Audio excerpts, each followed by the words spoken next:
Carl and Damon here from Brrraains A Head-Banging Life, gbhblofficial.com for sure. And they made what into a TV series. It's been out a few weeks as of the time of us doing this video, but it is, of course, Fallout, the post-apocalyptic drama television series created by Graham Wagner and Geneva Robertson Dourist for Amazon Prime Video. Now I want to start this review or thoughts, I guess, off by saying, yeah, we've had to wait a little while to get this out, purely because of time as much as anything else. But also, this is the second time I've happened to do this review, is we did it once, and I have no idea what happened.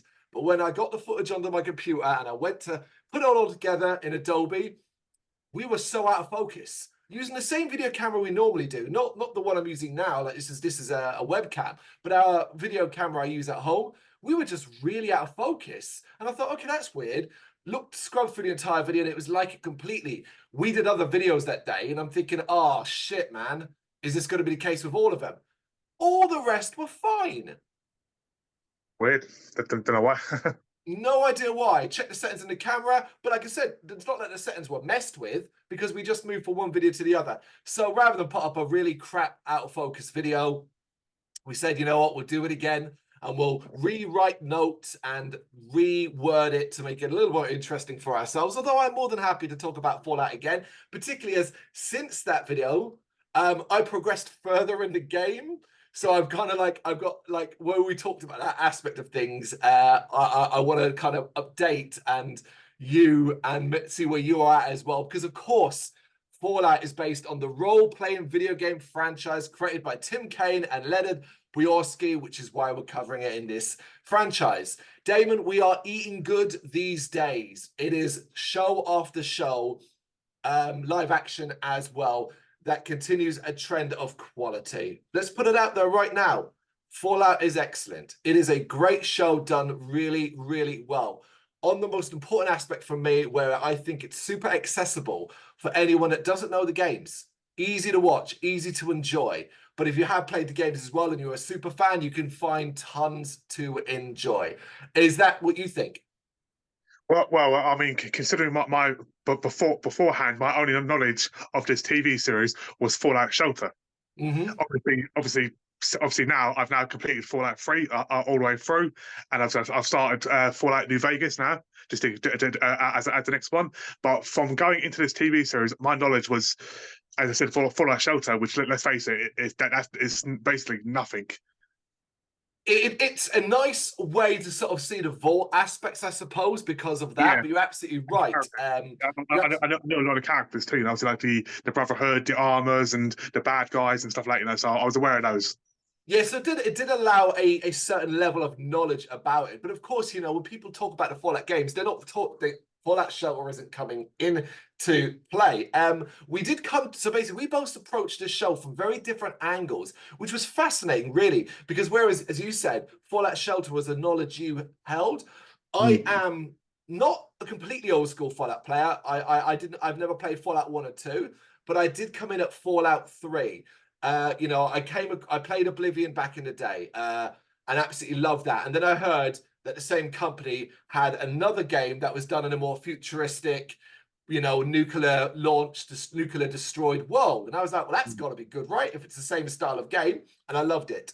Obviously, New Vegas, massive fan of that as well.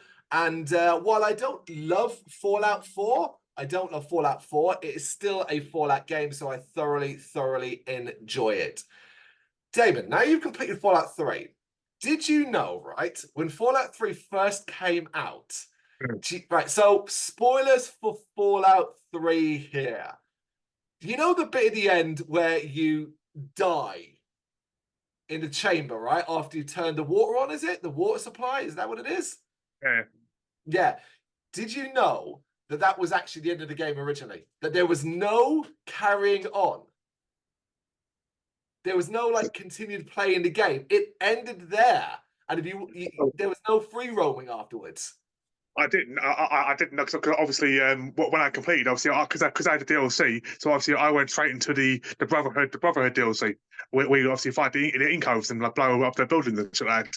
So obviously I'm glad they changed that, because yeah, it was a patch later on where when the screen fades to black and then the credits roll, and now you wake back up, you don't die basically. But yeah, can you believe sometimes they make the maddest decisions? I want to mention, you know, the fact that you can be locked out of certain faction time quest lines is Yep. very one of the things I really wish they wouldn't do. No game that is this big and this open should ever do that to you.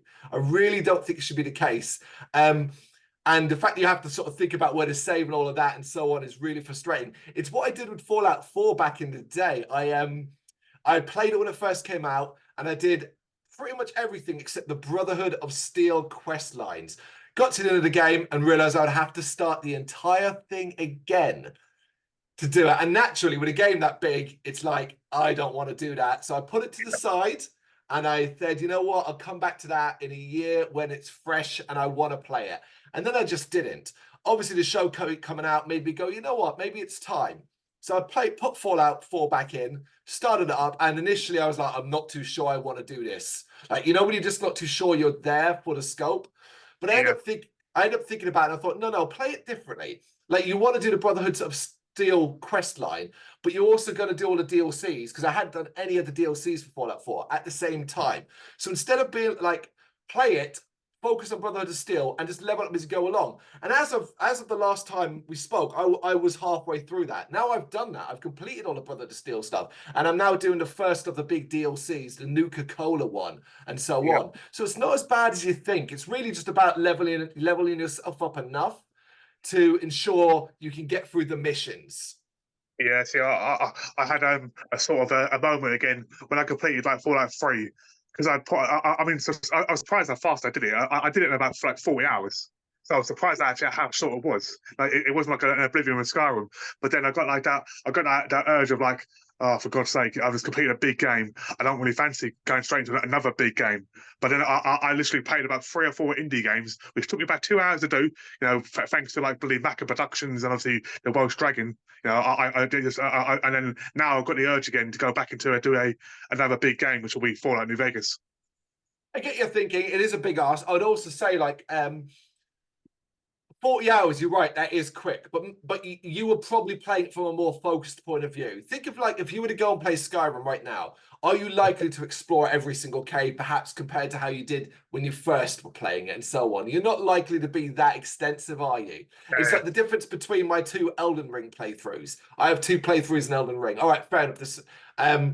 The first one, you know, you're looking at around 180 hours at least. The second one is half that. See what I mean? Like it's that kind of, you know. I'll tell you what put me off a lot is because the fact that before I played Fallout 3, I quickly I read for every achievement because I knew there was a lot of quests. If you did the quest first, you're going to screw up this quest, or if you missed a bobblehead, you can't get there's 2 missable bobbleheads, which if you miss them, you can't get. So for me, that sort of it put off my enjoyment of being of doing what I would normally search the entire world, because the fact that if you miss one of those things, like you said, you have to restart the entire game, and that really is a big put off. I know, I do get you. I do get exactly what you're saying there, because it's such a huge game. It's really difficult to then just start that up again. But you are about to start what is, for many people, the best Fallout game in the franchise, New Vegas. Be interested to see what you think of it as you go along. But going back, you know, without getting too off topic, talking just about the games, of course, we just wanted to bring you up to speed to where we are knowledge-wise going into the show. When this was first announced, what was your thoughts? Do you remember what you thought? Did you think, oh, this is a TV show that would work? No, from the trailer when I first opened up with like the TV screen, I thought I got like a massive Bioshock feeling. This looks like a bit like Bioshock. But then obviously watching the trailer, I honestly thought straight away, it's going to be brilliant. The whole nuclear fallout thing, I think that's like it's really fascinating. It's scary as hell, because obviously, especially in the world we live in nowadays. So, but I thought it could be really successful for both games and non-game people. Yeah, I mean, I didn't really have too strong of an opinion there, but I rarely do these days when it comes to sort of previews and trailers and things like that. I'm a very cynical person when it comes to trailers, more than anything else. In fact, these days I often actively avoid seeing a trailer. Like if a movie's announced I won't watch the trailer because it will be 2.5 minutes long and it will show me everything. And I Mm. hate that, so I tend to avoid it, you know. So I didn't really pay too much attention to Fallout except read some details up about more than anything else. I thought it would work.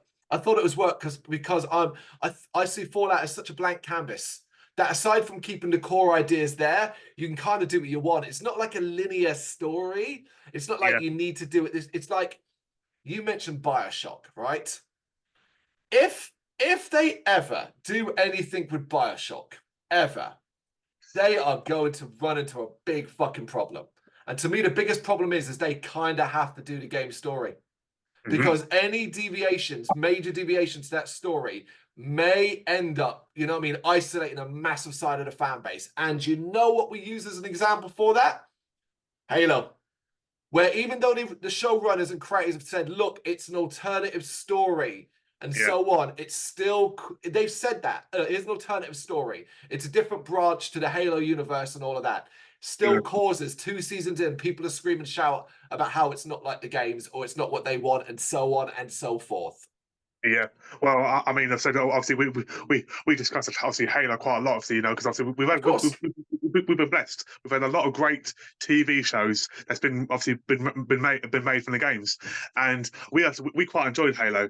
But after seeing Fallout, I said to you, I think I said to you before, but during our previous filming, that I can sort of see where the game fans are a bit frustrated, like, you know, obviously with the Master Chief constantly his helmet off or walking around shirtless, you know, or sex scenes and stuff like that. I kind of get it, but then I also understand that it's a TV show, so they have to try and do that sort of thing. So yeah, Yeah, you did. Yeah, we talked about this before, and you know, we're not the type to sit here and ever invalidate anyone's opinion. These are our opinions. Your opinion is as valid as anything else. Just don't go on the internet and act like a massive dick about it. Basically, that's the one rule we kind of want to sort of stick to. If someone loves Halo, if someone loves Fallout, fantastic. If you don't like Fallout and you don't like Halo, that's entirely up to you. The only thing is, I don't love discourse around I don't love discourse when it's related to I don't like it because they didn't do this thing. And Mhm. it's like they can't cater to you specifically because it's no secret there is a section of internet fans, if you want, or commentators and so on that are actually not fans of Fallout because of some changes they're perceiving to be made relating Yeah, to lore and aspects to do with Fallout New Vegas. Now, I've not paid a ton of attention to this, truth be told, because my response to it is simply go, I enjoyed the show. It's fun. Cool. I mean, it is practically impossible to get to get word for word. It's Of impossible, course. But you what we know. get what word for word as well, though, Damon. I mean, like really get what it's an open. You play Fallout 3. Yeah. What other than the overarching story, right? The over the right like what else do you do around that? That's the thing, you know. It's like, you know, you can't have going around pickpocketing and doing quests because it's not that would be crap as a TV show. I'm sorry, it would be. Oh man, they missed a trick. A whole minute or 2 minutes of Maximus trying to lockpick a really hard lock, you know? Was you know? It just won't be possible, you know. Of course. And look, truth be told, it doesn't really matter what any of us think because it's been very, very successful. Having premiered on Prime Video April 10th, 2024. Generally positive reviews across the board. And as of now, the time of recording, it is official. It will have a season 2. And Yeah, it bloody needed one because it's a very cliffhanger ending for pretty much everyone, right? yeah, just a bit, yeah. Thing is, like, you see an ending like that exists in this show, and you're like, well, we have to have a season 2. And it's like, oh, it's only just been confirmed now because of the way streaming works and because of shows and so on. Like, it's not guaranteed. And when you watch Fallout, the Yeah, TV show, you know they spent a ton of money on it. yeah, Now, I jokingly said this in the previous video we did, and I'm going to bring it back up here. And I'm just going to do it because why not? But because I just can't help it. But like, hey, Amazon, you could save some money by canceling Rings of Power. I didn't hate Rings of Power, but let's be honest, it's pointless. Doesn't need to exist, and it certainly doesn't need the amount of money that was spent on it. So don't worry about doing that. Spend the money on Fallout and other shows like that. yeah. Don't want to hold 100% agree. Yeah, So obviously, unlike a lot of our They Made What into a TV series videos, we're doing this in a bulk one. And this is because of every episode dropping in one hit. We do, I don't know about you, but I do prefer to review episode by episode. It's what we've done with Halo, it's what we've done with other shows. But there is a habit of some services dropping everything at once. We had it Yeah, with Twisted Metal, and we had it with Fallout. And because of that, we're not going to spend the next eight plus weeks, depending upon our own schedules, trying to talk through each episode. We want to get it out while it's fresh. We're already a couple of weeks behind here. Do you know what I mean? So we're just going to be talking in overview ways rather than breakdowns, talking about what we think of the overall story and the characters, elements we like, perhaps some stuff that we didn't, although to be fair, I've struggled with that area, but we'll talk a little bit more of that into it. To begin yeah, with, just to sum up the show, effectively, it follows an apocalyptic nuclear exchange in an alternative history of Earth that happened at a certain period. And then time went by and the show picks up after a Great War of 2077. Many survivors, it's basically split into two sort of worlds, so to speak, where many survivors took refuge, hid out in fallout bunkers called vaults, created by Vault Tech, and they stayed down there living lives unknowingly that they're part of their own like sort of psychological experiments and elements like that. That's something the show cleverly explores as it goes on in quite revelatory fashion, done really, really well in the show using certain characters. And on the land, up above, in the wasteland as it often is, life has tried to go on in very dangerous ways, including monsters, radiation, and just general horribleness, death, and destruction. The story of Fallout, the TV show, basically follows three characters. And we don't have a, we have a, I mean, it's, I think it's fair to say we do have a main character, so to yeah. speak, but I think it is designed to look like three main characters. I mean, who do you think is the main characters? Because I think it's I've got my, Lucy. I actually thought it'd be the goal. I get where that I see. That's where I think it's best to look at this as three characters because Yeah, it is and it isn't. Like because of Lucy's right. So and I, you know I think do you know why I think I'm thinking of Lucy as the main character? Because she is the vault dweller, the person that emerges from the vault, the character you play in the games, the person emerging from the vault. So I almost see Lucy in that role yeah, as yeah, the main character because that's us effectively, mm, right?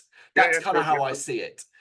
But yeah, so she's forced to leave the vault after her father is kidnapped by some invading troublemakers, raiders in a great opening episode. She goes to look for her father, discovering the world of the wasteland, meeting characters and getting embroiled in a story that's larger than her, involving the head of a particular character who's got something in his neck and what that means, running into a ghoul bounty hunter and a Brotherhood of Steel as well. And those characters have their own stories, and basically we crisscross constantly. Sometimes they spend together, other times they're off on their own, and they all accidentally have the same goal, which is to get yeah, this specific item, this specific thing, even though no one actually knows what it is. Did you notice that? No one actually knows what it is.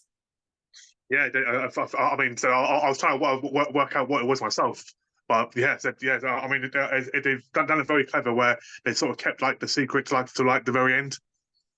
Absolutely. You get it at the end. So let's just sum it up. I think it's no secret based on what you said at the start, but overall thoughts on the show, Damon. Did you enjoy it? Yeah, I mean, I enjoyed the elements of. I love the cast. The cast were fantastic. I love the comedy. I love the stupid sex scenes, which I mean, we say all the time that a show doesn't need a sex scene, it doesn't need that, but it was funny, it was hilarious. You know, Mhm. I love just the graphics, the creatures designed. I absolutely love the goal. Is the work on the mask is just outstanding. You know, Yes, graphics. You said graphics. I love when you do that. But like, yeah, but I love that because it's a video game TV yeah. show. CGI and the world. You know, when she It's first the emerged same from thing. Yeah, It's the yeah, same thing. Do you know what I mean? So, you know, it always makes me smile when you say graphics. Um, yeah, I thoroughly enjoyed it. I really, really did. I basically didn't quite binge watch it. My wife and I, we watched 2 episodes, the first 2 episodes, then 3 episodes, and then the last 3 episodes in 3 different bulks over like a 5-day period. Um, okay, things that surprised you then about it. So I'll get us started with this. One of the things that really surprised me and I really loved about it was the varied locations. You talked about the visual quality of the show. I think it looks fantastic, but that works in so many different areas, from how the vaults look to the outfits that people are wearing to the first initial views of the wasteland, particularly obviously Los Angeles, where it's taken place, to the smaller areas. You know, you enter in early on in the show, we enter a small town that has megaton vibes as well. You know, bigger areas as well. You get more destroyed locations. Sometimes it's really simple, sometimes it's really complex.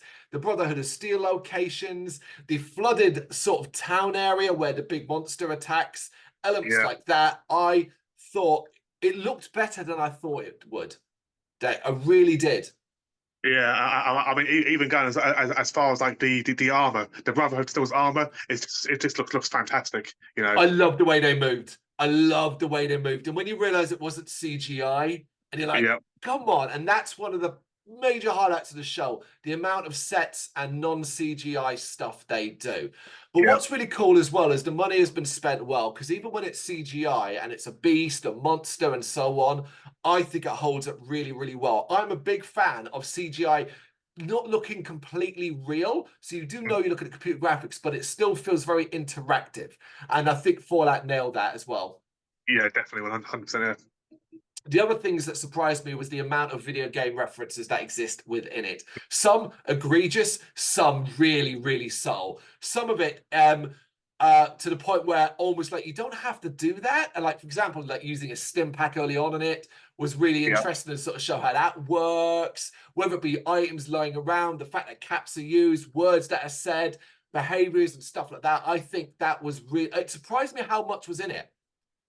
Yeah, I mean, even little silly things like the reference to the dog about the whole dog thing. Dogme. You know, yeah, Yep. exactly. Yeah, just little things like that.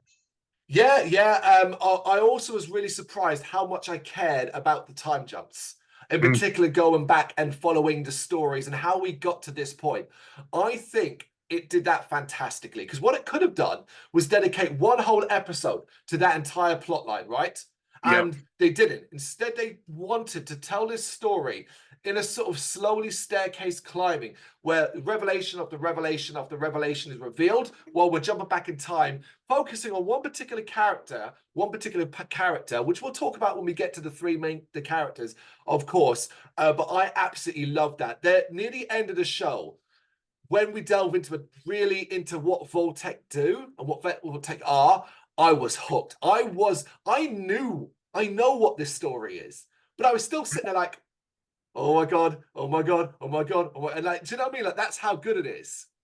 yeah. I mean, obviously, as we established at the start, obviously, I hadn't played Fallout 3 before watching this, but obviously since now, obviously, I completed the game, and obviously going through the other vaults and finding out like the crazy vaults, you know, would have been an experiment. It's just really, really fascinating now that I can now pinpoint to that the series now, and obviously what potentially is going to happen in the future. And while the show did a good job of laying that all out for us, they didn't explore it fully. One of the things that, you know, that's been left, they have so much more world to explore. I Mm. loved how open the show is at the moment, and how it's going to be as it moves forward. Yeah, Easily definitely. one of my favorite things. I found the story really engaging, and I really cared about every aspect of it, every step, and every character as Mm. well. I really think that's well worth stressing as well. As far as a video game adaptation goes of Fallout, I couldn't have asked for anything better. And it's the kind of shit. And because we're getting such high quality stuff like this, like The Last of Us, like Fallout, like, in our opinion, Halo, and like, let's never forget, because people love to say, oh, shows been really good and get really good since like The Last of Us and all that. Castlevania. Let's go back a little earlier. I know it's animated, so people tend to dismiss it, but let's Yeah. not dismiss Castlevania as being the daddy of when shit got really good. 100%. Yeah, definitely. Absolutely. So I'm glad to see Fallout take those ranks. But was there anything like, without going too much into the characters yet, was there anything you didn't maybe enjoy? Was there any points where you thought, nah, this isn't working for me? Because I've had a long think about this, and I Yeah. actually struggling to come up with stuff. Yeah, I mean, again, I think I said to you previously that my only thing that I didn't like, and it's very, very, very nitpicking, was the fact that they killed off a character I liked, which obviously only because of previous work in Lost. You know, obviously the guy who played Benjamin Linus. You know, Right, but you like him, right? Right, yep. you like, yeah, but you like the actor. Yeah, the actor, yeah, Right, so it is. You're right. You are right. It is. I do think it's a minor thing because the very, very story small. needed him to die. Yeah, See what I mean? Um, it's very, very small. and it's all the stuff relating to him is when actually going back to the surprise aspect and a positive thing first. I kind of forgot to mention this, but I'm going to bring it up now. I was stunned by how gory this show was, by how adult it got, and Yeah, it's kind of like nothing too severe until the sort of small town megaton style area, and mm, then someone's foot gets shot off, and it gets obliterated, and I remember going to my wife going, "What the fuck?" And mm, from there, it is it's very bloody. I was surprised by how yeah, adult it was. And of course, he yeah. mentioned the sex stuff as well. Yeah, I mean, even from the scene when Maximus is obviously he crushes the guy's fucking head in his Yeah, hand, it's proper. It is brutal. Yeah. it is brutal. It is brutal. But some of it's done in a comedy way. You mentioned the sex stuff. There is some light comedy in this as well. Most of it surrounding one particular vault.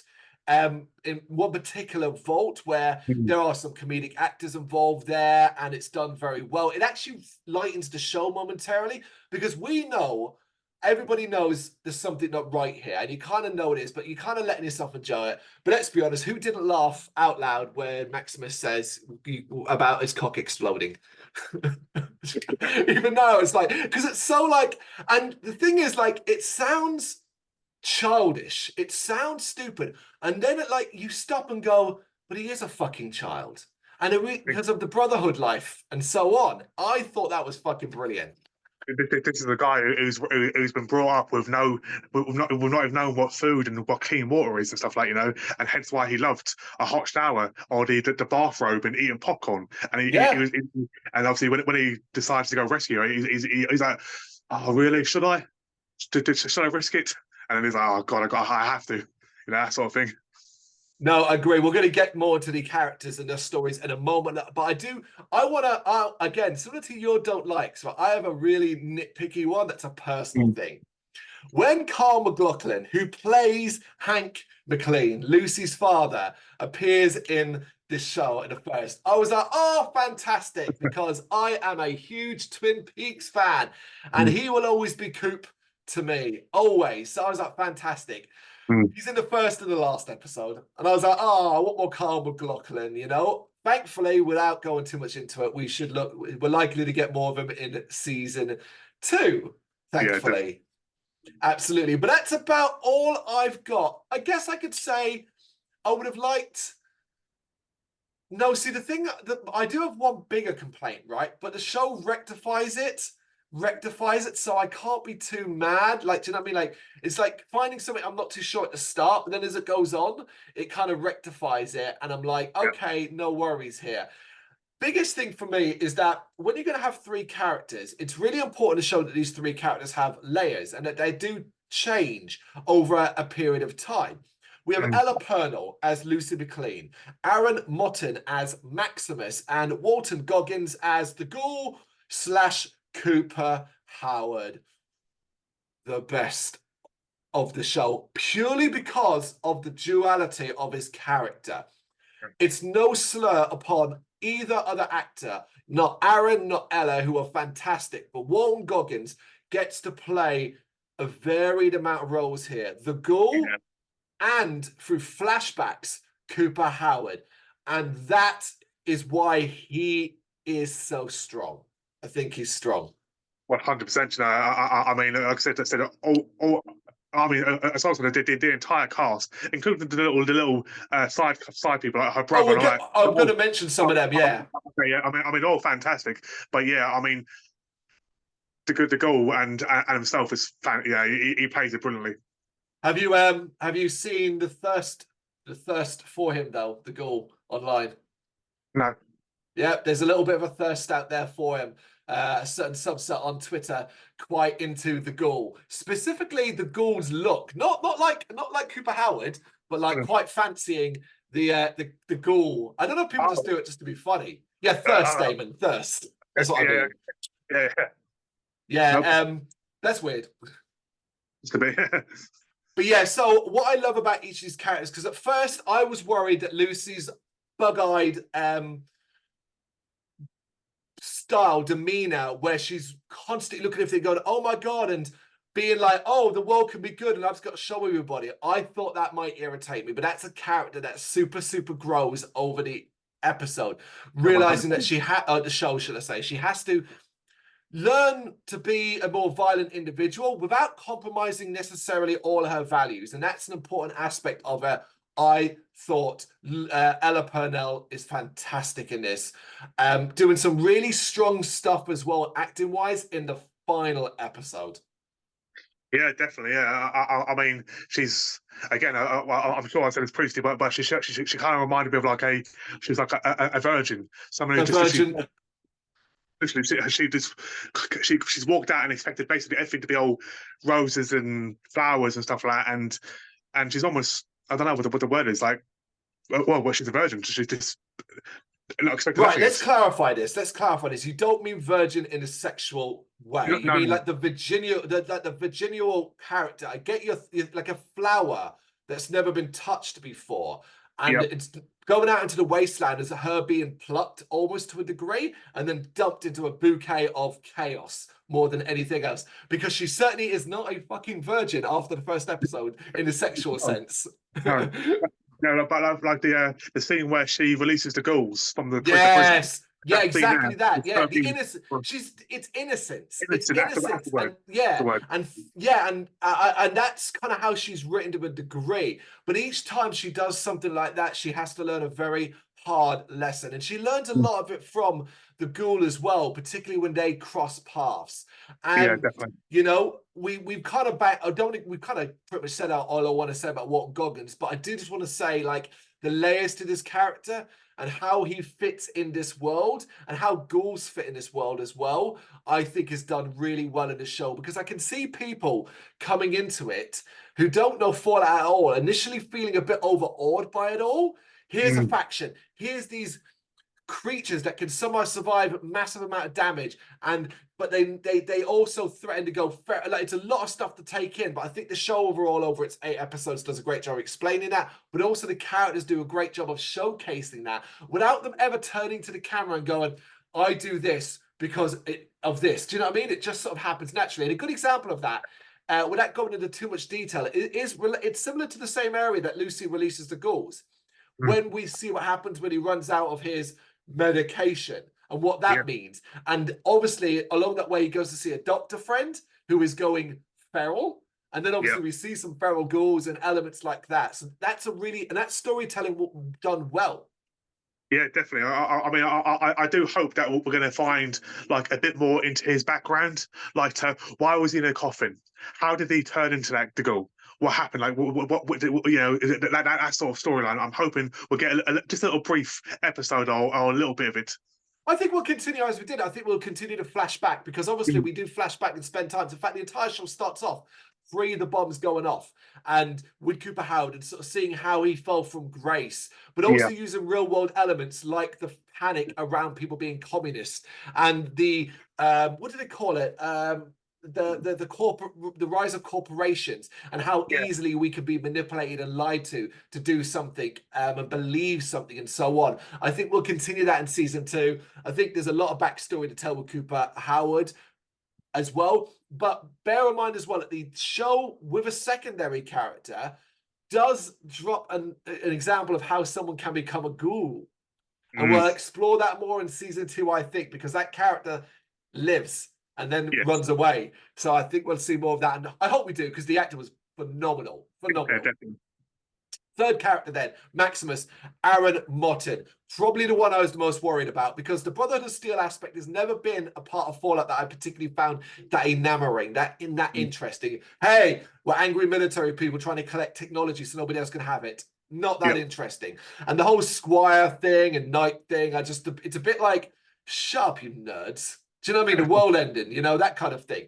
Never been my jam. And when it was kind of introduced as sort of like a boot camp and all that kind of thing, I was like, oh, not this. And then it's like, oh, he's just going to be the whole, I'm a nice guy and just doing this for that kind of thing.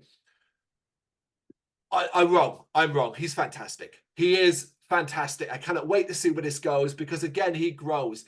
Living his life within the world of the Brotherhood of Steel and the dedication that exists to his own anger and frustrations of his existence and how that balances out how he takes advantage of that, but his own guilt and fears surrounding that, to his childlike virginal innocence. I'm going to use it for him, because actually, he is a fucking virgin, Damon. Oh yeah, he is. But the virginal innocence he showcases around the middle of the show, to him having to make tough decisions and to where that might lead him in season 2, particularly with how the episode ends with him almost being idolized to a degree for a certain action, and I'm fascinated to see where it goes there. I want it to go in a certain way, but I don't expect it to.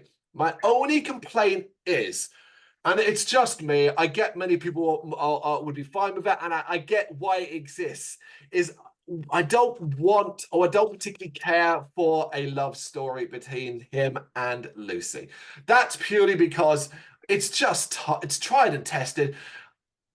Can't they just be friends? Do every male and female character have to be written to end up in a relationship together? I know you're not too bothered about this, right? I know it's more my jam. Not too bothered, but I mean, any other TV series, I would agree with you. But in the sort of like end of world sort of scenario where they have to procreate basically to save the world, I kind of understand it. Don't do that. That's not what I'm saying. That's stupid analytical. You would work for Vault Tech with attitudes like that. I'm talking about love. Love, not procreation to save the planet. Jesus Christ, Damon. Well, so analytical about it. I'm talking about a love story. Yeah, I mean the whole love story is not needed in every single film or TV series. We've gone over this, you know. But I mean, I do think they have a good chemistry. I think they work well together. Yeah. No doubt. Yeah, I agree. No, I am being a little bit of a nitpicky here. It's a personal thing. Do I really have a problem with it? No, because guess what? I like both characters. I like both actors. It's totally fine by me. And hey, while they're off banging in a corner and declare love to each other, I can watch the Ghoul go around and do his shit, because that character, you know, again, I was a little worried that and when he was first introduced, I was like, oh God, is he like, they're doing a cowboy thing here?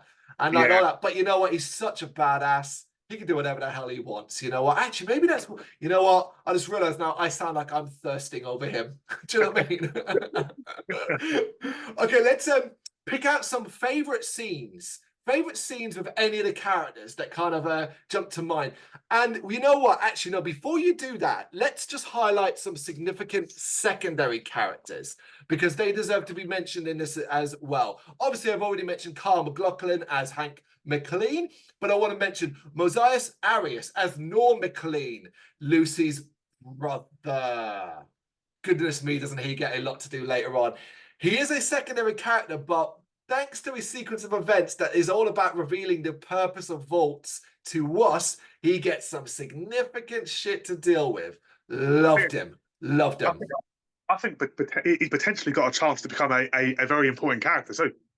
Yeah, I mean, I'd say he is already, but you know, in casting, it's kind of like these are the mains.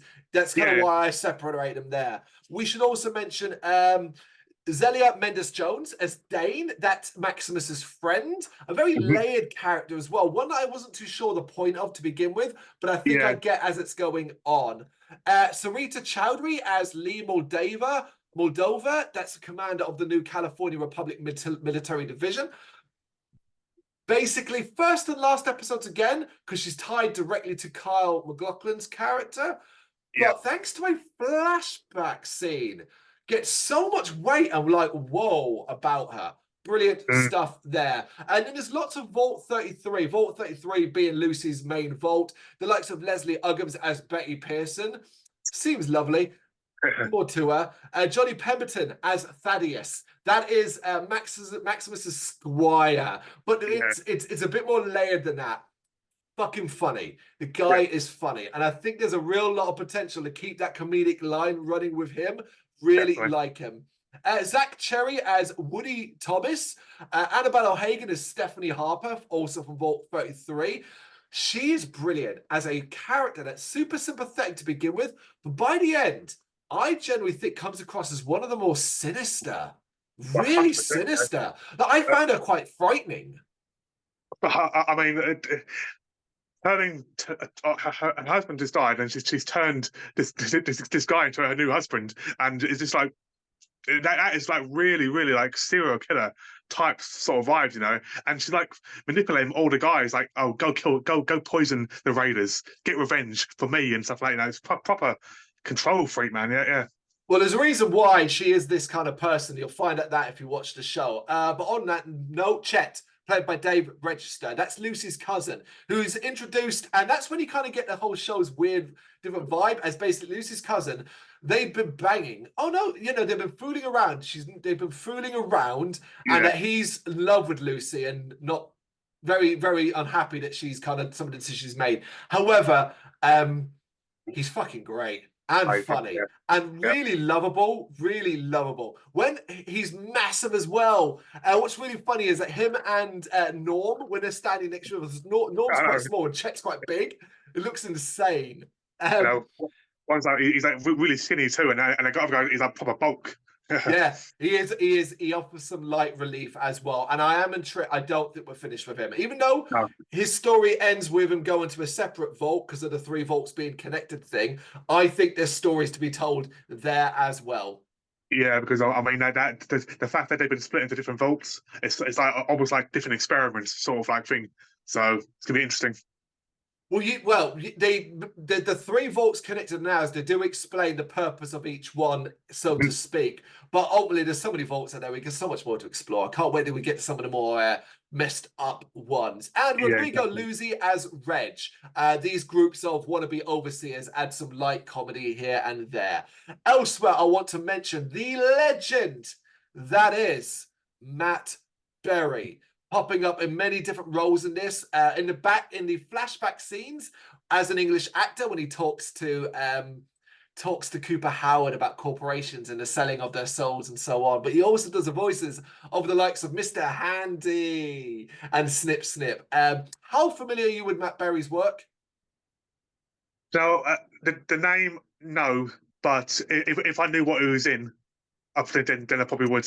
It depends what you've seen. Have you ever seen the IT Crowd? Yeah, he's in the IT Crowd, of course. If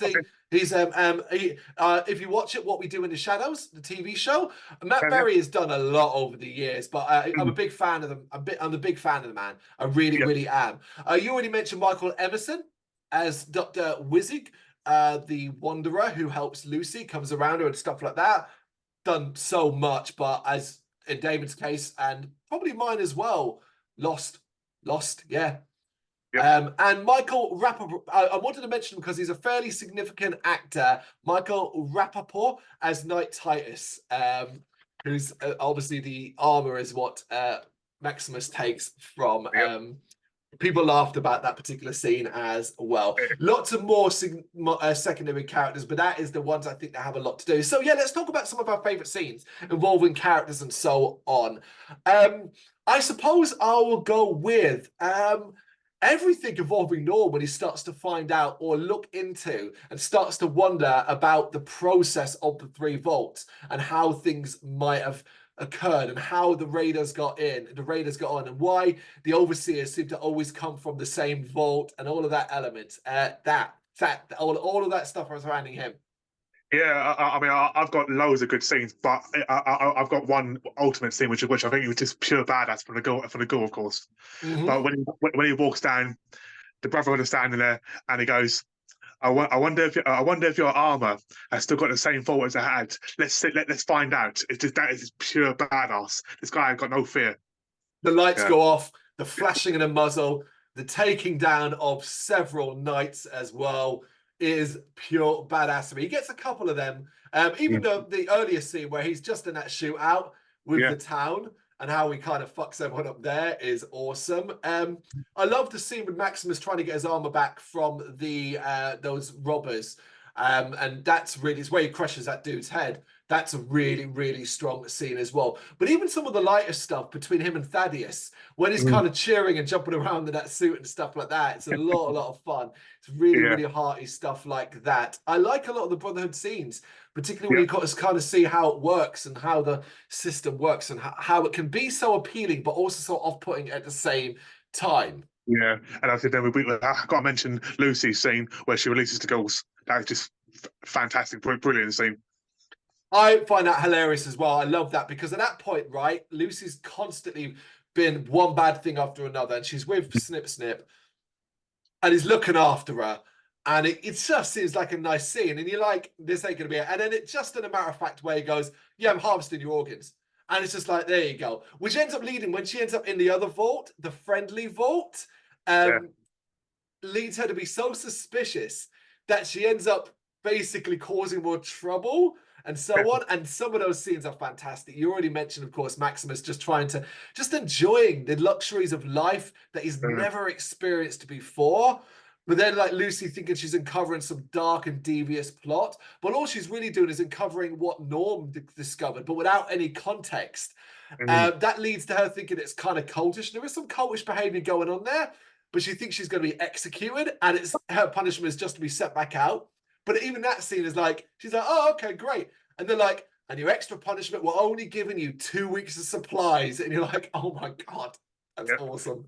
And then Maximus charges in and beats the crap out of everyone, and then he apologizes to the dead bodies, I presume. I presume he killed them or knocked them out or something.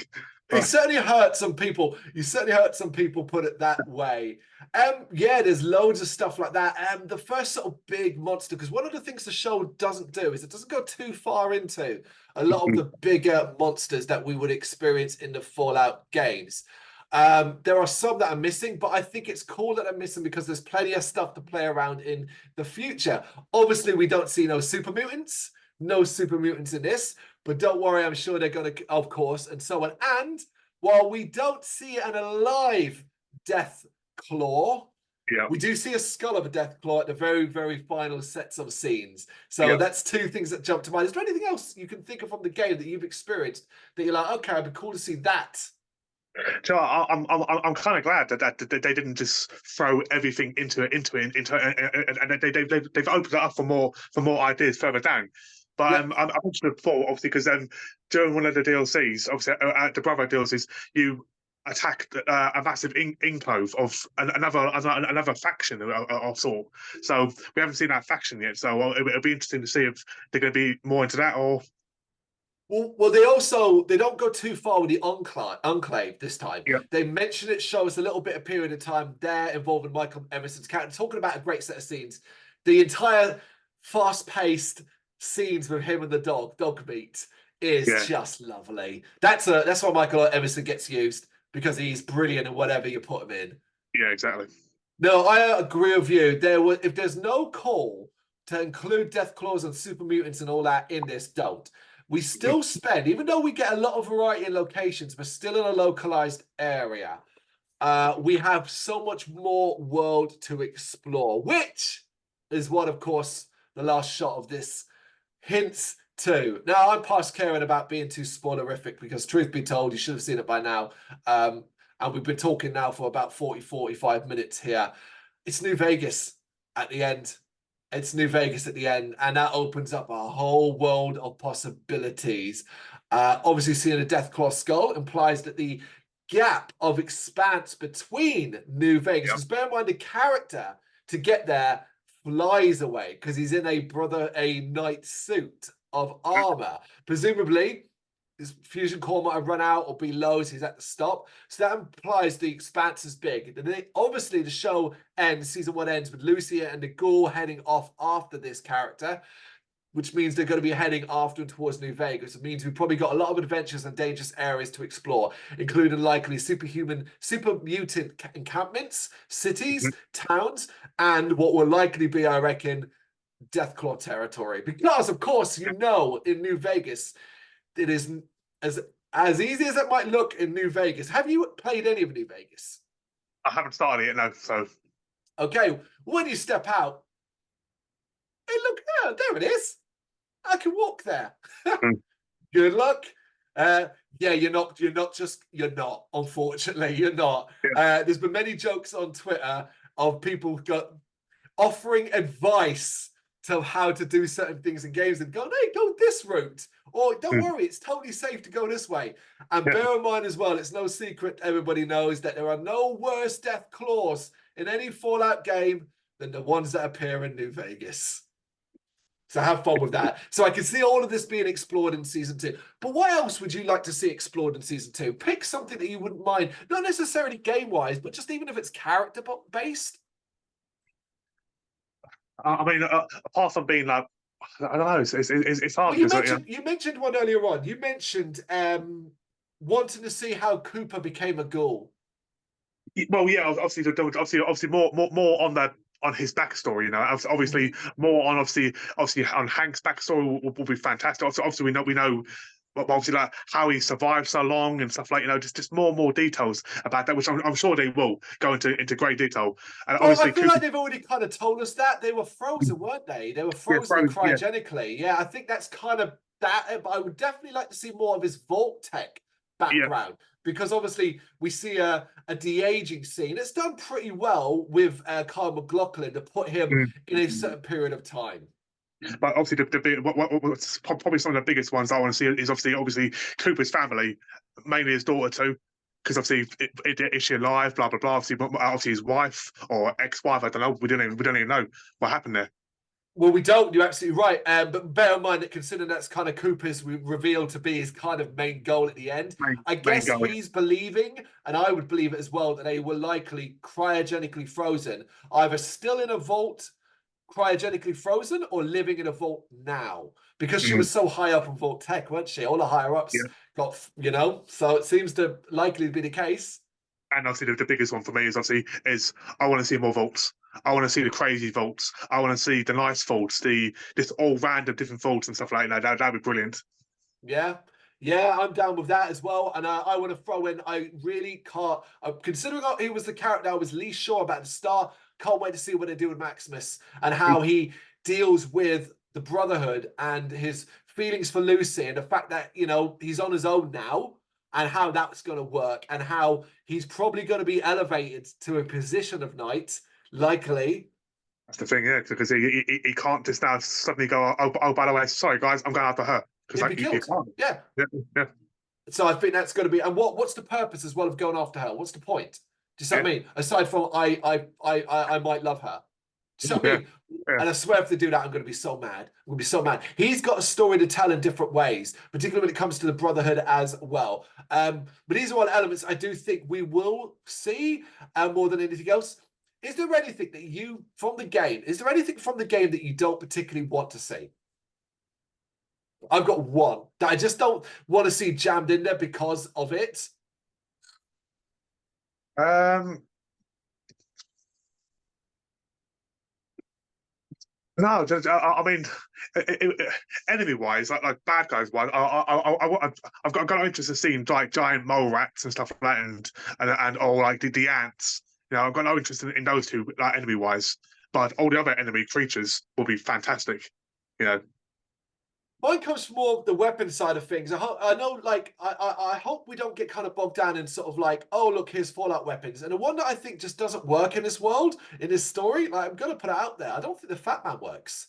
I don't think the Fat Man works. I've seen so many things online about people. Oh, I want to see the Fat Man. It's like I don't see why. I mean, I get it. Maybe you might see rocket launchers and stuff like that, or guns and stuff like that. But Yeah. I mean, but would you see rocket launchers? I don't know. Would you? I don't know. I think from a Brother to Steel side, you could maybe see some of this. And I suppose maybe if they treat the Fat Man, right, like it was originally, and actually is like a mini nuclear bomb going off, then perhaps you could have the Brotherhood assaulting places and using Fat Mans to assault them with. But truth be told, I'm like, I don't know if it works. I know it's a weird thing to kind of get stuck on, but I just don't know if it works. I mean, for me personally, if they want to put it in there, all they've got to do for me is basically the Brotherhood are getting attacked by a super mutant. They pull it out, they blow it to hell, and then we never see it again.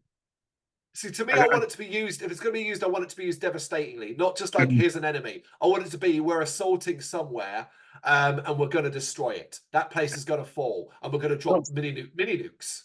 not super. So one of the big behemoths, the big behemoth creatures. You know, Right? like, Yeah, one of them attacking to blow it up. You know, that could be fun actually. Say super mutant assault. Yeah, that could be fun. Here's the thing: like, I don't really have much in the way of concern. I trust these creative forces. I hope they know what they're doing. I hope they already know what they're planning, and it isn't just like, oh, we do. Like, I hope it hasn't been like we'll do it now because we've been renewed. I hope there's a long-term plan here. And they're thinking bigger as well, more than anything else. But I have faith in it. Who knows when we'll see it? I suspect the latter half of 2025. But truth be told, who knows these days? We're waiting ages for season 2 of Halo. Who knows when the hell the Last of Us season 2, if it ever comes. I swear to God, if I see one more post about so-and-so has been cast, are you gonna, wow, Jim, are you gonna do anything? It should have been confirmed a cast about a year and a half ago. Because it's been like bloody yeah. I just hope we don't have to wait too long for this. And I know it takes effort and it takes time, and I'm more than happy to wait on that basis.